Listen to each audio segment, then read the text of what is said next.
সম্পত্তি তাইলে চিনা ফেলাইছে। শুধু কি চিনছে, আমারে কয় তার বাপের অর্ধেক সম্পত্তি আর অর্ধেক সম্পত্তি আমার বাপের। মুরাদ সাক্ষী আছে। জি কাকা, এই কথাই কইছে। তাহলে তো ঝামেলা।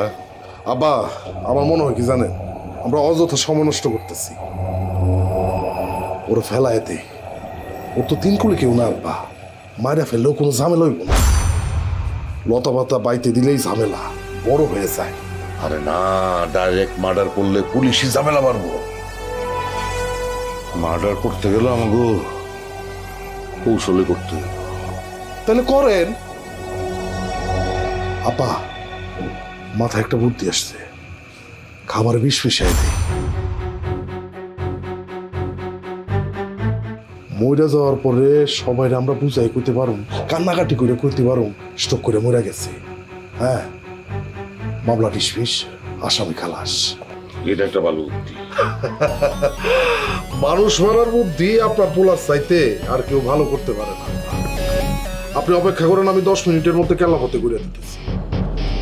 এই কবল, কবল, আরে তাড়াতাড়ি আয়।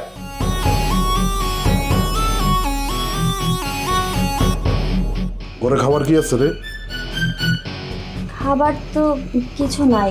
আমরাই নাম্বার ওয়ান, আমরাই নাম্বার ওয়ান। নাম্বার 1 হচ্ছে মেরিল পেট্রোলিয়াম জেলি। গরুর দুধ আছে? মনে হয় নাই। আর কানসার মধ্যে থাপ্পড় মেরা পুরো কান উড়ায় ফেলাম।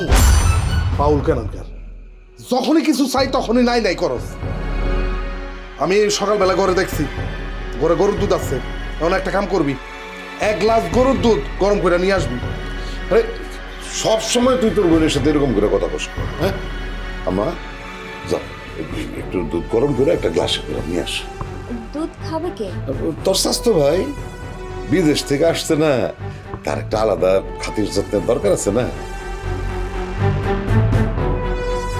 সে কি দুধ খায়? না, গাঞ্জা খায়। যা তাড়াতাড়ি লে। ভাইজান, তুমি আমার লগে সবসময় ঝাড়ি দিয়া কথা কইতে, একটু ভদ্রভাবে কইতে পারো না? যাইতেছি।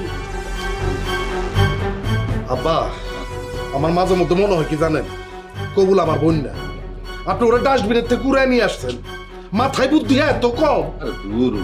কবুল হইতেছে মাইয়া, তার বুদ্ধি কি আমার আর তোমার মতন হবে? হ্যাঁ, সে মাইয়া মানুষ, তার বুদ্ধি হবে মাইয়া মানুষের মতো।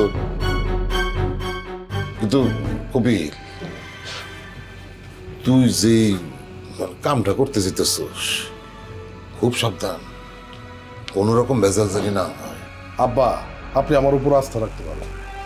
এর আগে কোনো ঝামেলা হয়েছিল আমার? এর আগে তো আর কোনো মার্ডার করস নাই তুই। আব্বা, মানুষ মারাই তো আমার কাজ।